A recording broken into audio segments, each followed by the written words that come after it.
Aujourd'hui, j'ai mis quelques petits points clés pour ce que j'ai envie de dire. J'ai fait de nombreuses prises de conscience ces derniers temps.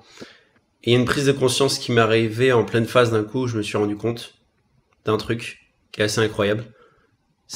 Enfin non, c'est pas quelque chose d'incroyable, parce que dans l'incroyable, il y a le fait de ne pas pouvoir croire.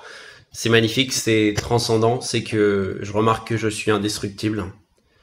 Et à travers mon récit, peut-être que toi aussi tu vas comprendre que tu peux l'être. Tu peux être indestructible, on a tous cette possibilité en nous. Si on croit qu'on est protégé, si on est foncièrement dans son cœur, on est indestructible, on est protégé par des forces plus grandes. Et je vais te le prouver déjà par les différents points que je vais exposer, qui sont quand même des points costauds. On va commencer par le fait que j'ai grandi dans un environnement familial pas évident, où il y avait beaucoup de tensions, où moi-même je levais beaucoup de tensions chez les gens, parce qu'en fait j'étais un déclencheur d'ego, donc à chaque fois que leur ego était déclenché, c'était un peu une sorte de leitmotiv, c'est qu'ils prenaient une assiette et la cassaient sur mon épaule, ou alors sur ma tête. Ça m'a pas cassé l'épaule, ça m'a pas cassé la tête. Et non, ça m'a pas arrêté, parce que je suis indestructible. Quand j'avais 9 ans, j'ai fait la course avec mon frère pour aller à la PlayStation. Il est allé par l'intérieur du bâtiment, par l'extérieur du bâtiment, donc c'était le côté facile, parce qu'il avait choisi ce côté-là. Moi, j'ai choisi un autre chemin, le chemin de mon âme, qui est un peu plus courageux. C'est le chemin à l'intérieur, en fait, où j'ai poussé la porte. Et alors que j'ai poussé la porte, la première porte, en fait, je l'ai ouverte, j'ai couru à fond. J'ai couru tellement vite que j'ai mis mon bras en fait pour pousser la vitre. Donc faut imaginer, là il y a une vitre là avec une vitre au milieu, enfin c'est une porte-fenêtre en gros, une porte-fenêtre. Ouais, je sais pas faire mais c'est pas grave.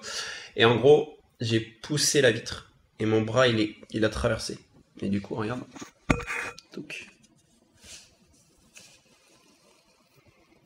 Donc on voit que j'ai une cicatrice là notamment.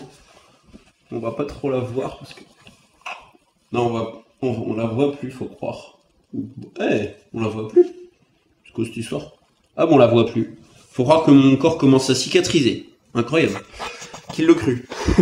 En gros, j'ai plusieurs cicatrices quand même par rapport à ça, et pendant longtemps, elles étaient hyper visibles. Et là, faut croire qu'elles sont beaucoup moins visibles. Ça me choque d'ailleurs. Aussi, celle-là, elle est quand même bien visible. On la voit bien quand même. Après là, j'ai mis une lumière rouge qui travaille le chakra racine. Le chakra racine, c'est lié aux peurs, à la sécurité, à la confiance dans la vie. C'est I trust en anglais, le chakra racine. Je vais boire un petit peu d'eau Kangen. Toc. Donc tu vois, mon message il est quand même fort, hein, c'est que je suis indestructible. Pour l'instant c'est plutôt doux, mais ce qu'il faut que tu comprennes, c'est que quand j'ai traversé cette vitre, j'avais le bras en sang et j'avais un bout de verre qui m'est arrivé juste là. J'ai plusieurs cicatrices, hein.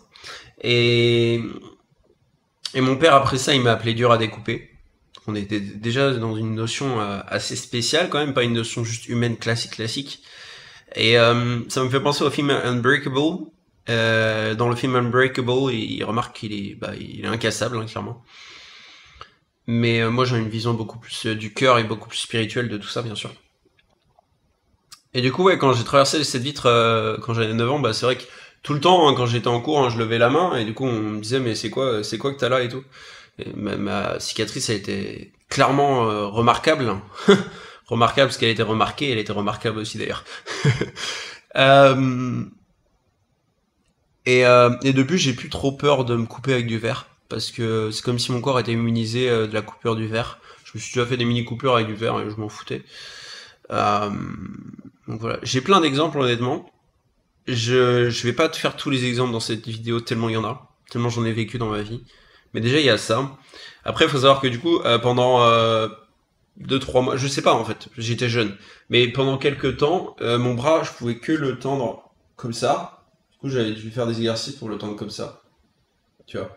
Parce que c'était là où il y avait la cicatrice qui était faite. Donc la peau, je suis pas allé chez le médecin, je suis pas allé à l'hôpital, rien. Hein, tout a été fait au domicile.